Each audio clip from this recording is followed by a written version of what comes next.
ನೀವೇನಾದರೂ ಒಂದೇ ಥರ ಮಶ್ರೂಮ್ ಫ್ರೈನ ತಿಂದು ತಿಂದು ಬೇಜಾರಾಗಿದ್ದು ಹೊಸ ಥರ ಏನಾದರೂ ಟ್ರೈ ಮಾಡಬೇಕು ಅಂತ ಅನ್ಕೋತಾ ಇದ್ದೀರಾ? ಖಂಡಿತವಾಗ್ಲೂ ನಿಮಗೆ ಈ ವಿಡಿಯೋ ನಿಮಗೋಸ್ಕರನೇ ಅಂತಲೇ ಹೇಳ್ಬೋದು. ಯಾಕೆಂದರೆ ಅಷ್ಟೊಂದು ರುಚಿಯಾಗಿರುತ್ತೆ.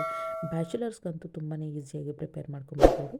ಇದನ್ನು ಮಾಡೋದಕ್ಕೆ ಒಂದು ಬಾಣಲಿಗೆ ಸ್ವಲ್ಪ ಎಣ್ಣೆ ಹಾಕ್ಕೊಂಡು ಜೀರಿಗೆ, ಲವಂಗ, ಚಕ್ಕೆ, ಸ್ಟಾರ್ ಹೂವು, ಸೋಂಪು ಮತ್ತು ಸಾಸಿವೆನ ಆ್ಯಡ್ ಮಾಡಿ ಅದು ಸ್ವಲ್ಪ ಬೆಂದಮೇಲೆ 2 ಮೀಡಿಯಮ್ ಸೈಜ್ ಈರುಳ್ಳಿನ ಚೆನ್ನಾಗಿ ಹೆಚ್ಚಿದ ಈರುಳ್ಳಿನ ಹಾಕಿ ಚೆನ್ನಾಗಿ ಬಾಡಿಸ್ಕೋಬೇಕು. ಬಾಡ್ಕೊಂಡು ಇರುವಾಗ 1 ಟೇಬಲ್ ಸ್ಪೂನ್ ಆಗುವಷ್ಟು ಶುಂಠಿ ಬೆಳ್ಳುಳ್ಳಿ ಪೇಸ್ಟ್ನ ಆ್ಯಡ್ ಮಾಡಿ ಚೆನ್ನಾಗಿ ಫ್ರೈ ಮಾಡ್ಕೋಬೇಕು.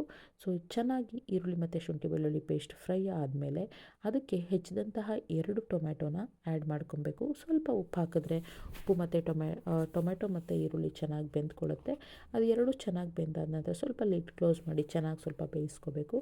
ಇದೆಲ್ಲ ತುಂಬ ಚೆನ್ನಾಗಿ ಬೆಂದಿದೆ ಅಂತ ಅನ್ನುವಾಗ ಏನು ಅಣಬೆ ಇರುತ್ತೆ, ಅಣಬೆನ ಕಟ್ ಮಾಡಿಕೊಂಡು ಕ್ಲೀನಾಗಿ ವಾಶ್ ಮಾಡಿ ಅಣಬೆ ಹಾಕ್ಕೊಂಡು ನಾವು ಮಿಕ್ಸ್ ಮಾಡ್ಕೋಬೇಕು. ಹತ್ತತ್ರ ನಾನು ಇದಕ್ಕೆ ಒಂದು 300 ಗ್ರಾಮಷ್ಟು ಅಣಬೆ ಹಾಕ್ತಾಯಿದ್ದೀನಿ. ಈ ಅಣಬೆ ಹಾಕಿಬಿಟ್ಟು ಚೆನ್ನಾಗಿ ಮಿಕ್ಸ್ ಮಾಡಿ ಅದಕ್ಕೆ ಸ್ವಲ್ಪ ಅರಿಶಿನ ಪುಡಿ, ಪೆಪ್ಪರ್ ಪುಡಿ, ಗರಂ ಮಸಾಲ ಪುಡಿ ಮತ್ತು ಧನಿಯಾ ಪುಡಿ ಮತ್ತು ಕೆಂಪು ಮೆಣಸಿನ್ಕಾಯಿ ಪುಡಿನ ಅಷ್ಟನ್ನು ಆ್ಯಡ್ ಮಾಡಿ ಚೆನ್ನಾಗಿ ತಿರುಗಿಸ್ಕೋಬೇಕು. ತಿರುಗಿಸ್ಕೊಂಡು ಒಂದು 7ರಿಂದ 8 ನಿಮಿಷ ಒಂದು ಸ್ವಲ್ಪ ಮೀಡಿಯಮ್ ಫ್ಲೇಮಲ್ಲಿ ಚೆನ್ನಾಗಿ ಕುದಿಸಿದ್ರೆ ನೀರು ಬಿಟ್ಕೊಂಡು ಎಣ್ಣೆ ಬಿಟ್ಕೊಳ್ಳೋ ಅಷ್ಟು ಬೆಂದಿರುತ್ತೆ.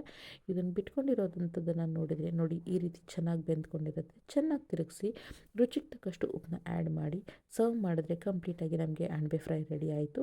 ಈ ರೀತಿ ಕಂಪ್ಲೀಟಾಗಿ ರೆಡಿಯಾಗಿರುತ್ತೆ. ಇದರೊಳಗಡೆಗೆ ಒಂದು ಸ್ವಲ್ಪ ಕೊತ್ತಂಬರಿ ಸೊಪ್ಪನ್ನ ಉದುರಿಸಿದ್ರೆ ತುಂಬಾ ಅದ್ಭುತವಾಗಿರುತ್ತೆ. ಯಾವುದೇ ರೀತಿ ರುಬ್ಬೋ ಅವಶ್ಯಕತೆ ಇಲ್ಲ.